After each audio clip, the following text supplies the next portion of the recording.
Hey everyone, it's Megan. Welcome to my May TBR. So I shot my TBR video a few days ago, and in the few days since then I managed to knock out a bunch of those books, and so it shifted my TBR quite a bit, and I decided to just refilm it. A couple things I wanted to let you know about what to expect this month. I am moving at the end of this month. It's very exciting, and so I'll be doing a lot of packing up. And so the scenery behind me might change a little bit, and I might not be able to film all that I want to.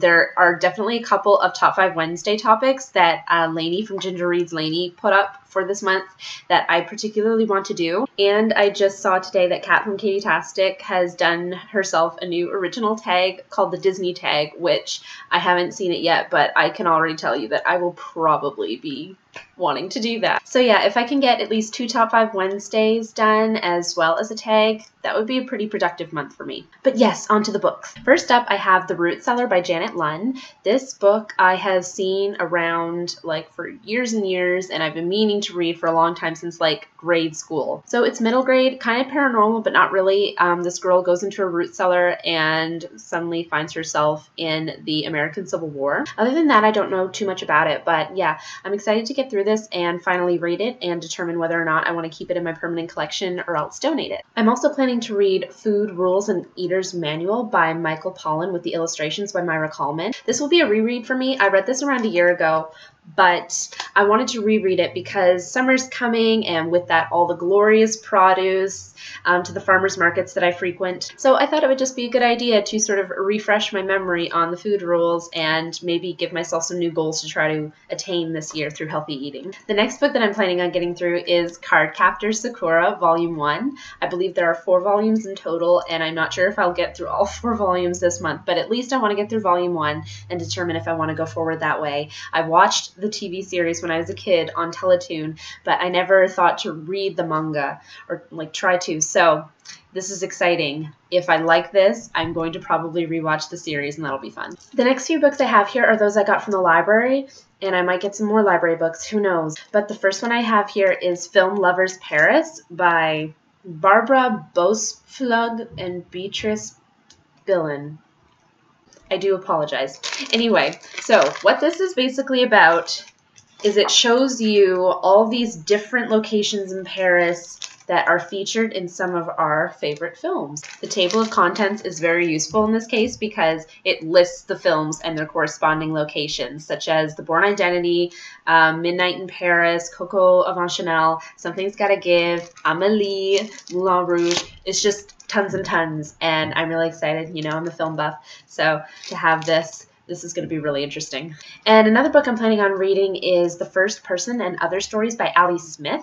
This was a part of a short story favorites video done by Jen Campbell, and she worships Ali Smith and talks about her quite frequently, and she's a pretty popular author, so I've decided to dip my toes in and figure out if I like her as well. I would also love to be able to get through Mark Davis, Walt Disney's Renaissance Man. This book is a compilation of stuff done by some of my favorite Disney artists about one of Disney's best 9 old men. Well, they're all pretty amazing, but yeah, one of his most renowned 9 old men. He animated Aurora and Maleficent and Cinderella, Tinkerbell, Alice. He's just a god in terms of character animation and just art in general. So this will be nice. This is sort of like a biography of him and like a compilation of his work, both Disney and not. And because it's so big and kind of on the heavy side, it's like a small coffee table book, really. I'm going to try to get through this as soon as possible before I have to start packing up my books. Keeping right along with the Lemony Snicket's A Series of Unfortunate Events, I will be reading The Austere Academy by Lemony Snicket. So this is book 5. I'm keeping right along track. Matt is a couple of books behind me, unfortunately, and it sucks because we haven't been able to discuss,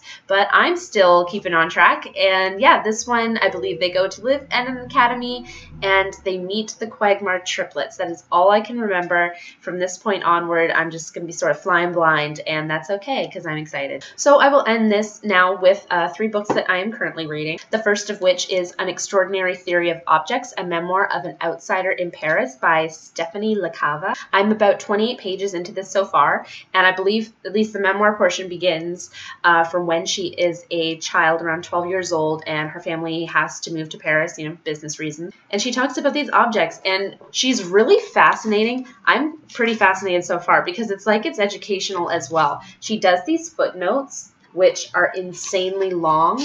Like, you can see this is the same footnote on the other page. It's pretty remarkable. But yeah, I love learning new stuff all the time, so I think I will through this, and it takes place in Paris, so yeah, I'm automatically intrigued. The other book that I'm reading is one that I unexpectedly found at the library when I was just going through like the feminist texts. I came across this. It's Geek Girls Unite by Leslie Simon. I recall seeing this on Book Outlet some months ago, and I think I put it in my wish list, but I didn't really consider it.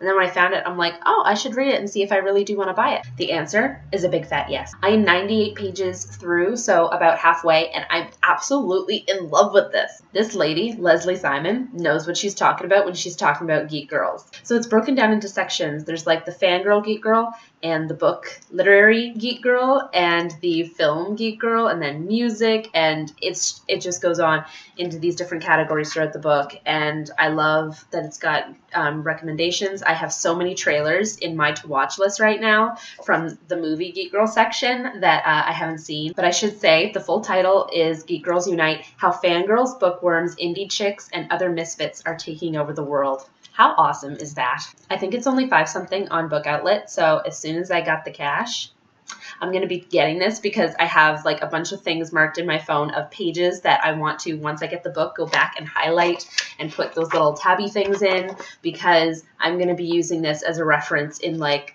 essays in the future. I know I will. Finally, sort of saving the best for last, or in this case, the biggest. It is my classic pick of the month, and I'm going a bit ambitious here, and I'm going to be reading this baby. Coming in at a whopping 959 pages, this is the longest book that I have ever attempted to read in my semi-young life. You all know the story about Scarlett O'Hara and Rhett Butler set in the backdrop of the Civil War. I love the movie very much, and I am very grateful now at the moment that it was so long, you know, like 3-4 hours, because that gives me a good idea of what I'm going to find here in the book. But the fact that it's so much longer, there's going to be so much extra content and backstory about the characters, it's going to be pretty cool, I think. So I started it this morning. I'm around 45 pages in.